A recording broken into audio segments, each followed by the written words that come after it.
بسم اللہ الرحمن الرحیم۔ یہ مخنث ہوتا کون ہے؟ یہ بڑا اہم مسئلہ ہے۔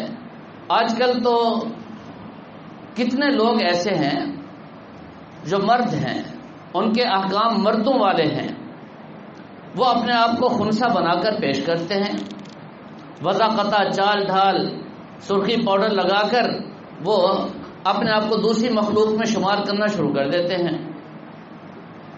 یہ بڑا عجیب مسئلہ ہے۔ اور بعض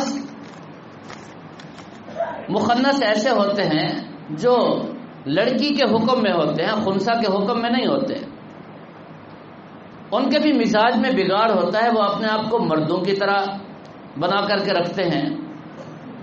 یہ بنیادی طور پر غلط ہے۔ یہ ماں باپ کی ذمہ داری ہے، ریاست کی ذمہ داری ہے، اس مسئلے کو سمجھیں اور اس کو حل کریں۔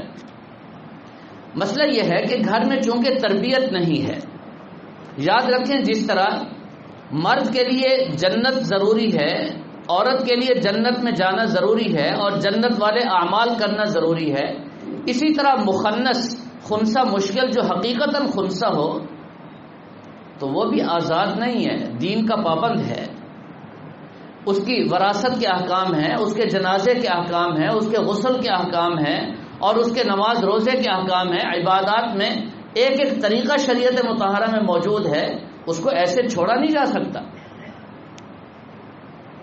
ہمارے ہاں بیٹھے ہیں اپنا حضرت تبلیغی جماعت میں باقاعدہ ان کی جماعتیں چلتی ہیں، ایسے ہے نا جی، ان کی تربیت، ان کی نگرانی، ان کو دین پر لانا یہ ہم سب کی ذمہ داری ہے، اور پہلی ذمہ داری ماں باپ کی ہے۔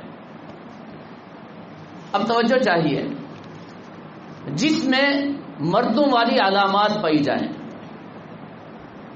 بالغ ہونے کے بعد مردوں والی علامات، داڑھی نکل آئے اور پھر پیشاب کی جگہ ہو مردوں والی، وہ مرد کے حکم میں ہے۔ اب اس کو خواجہ سرا کہنا، اس کو مخنث کہنا، اس کو خنثی کہنا شرعاً جائز ہی نہیں ہے۔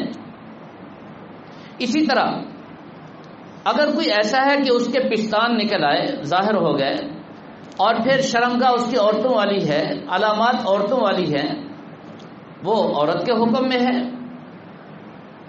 اب اس کو عورت ہی شمار کیا جائے گا۔ اور اگر کوئی ایسا ہے جس کی دونوں شرمگاہ ہیں، مردوں والی بھی عورت والی بھی، اس میں بھی فقہا نے لکھا ہے کہ پیشاب وہ کس سے کرتا ہے، عورت والی شرمگاہ سے یا مردوں والے آلہ تناسل سے۔ اگر وہ مردوں والے آلہ تناسل سے پیشاب کرتا ہے وہ مرد ہے، عورت نہیں ہے جی۔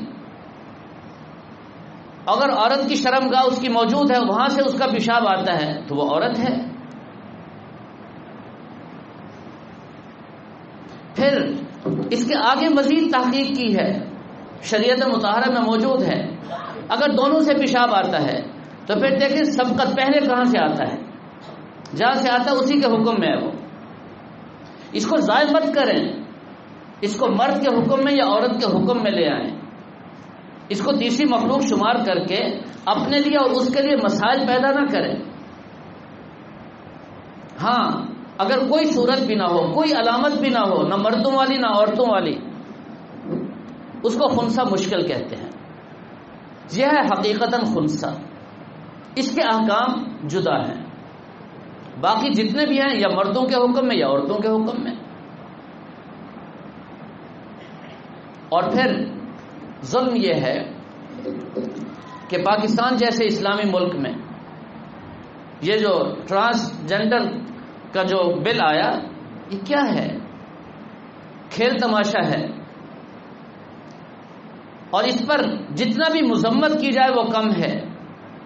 اسلامی ریاست میں، اسلامی ملک میں اس طرح کا ماحول اور اس طرح کے حالات پیدا کرنا انتہائی خطرناک ہے۔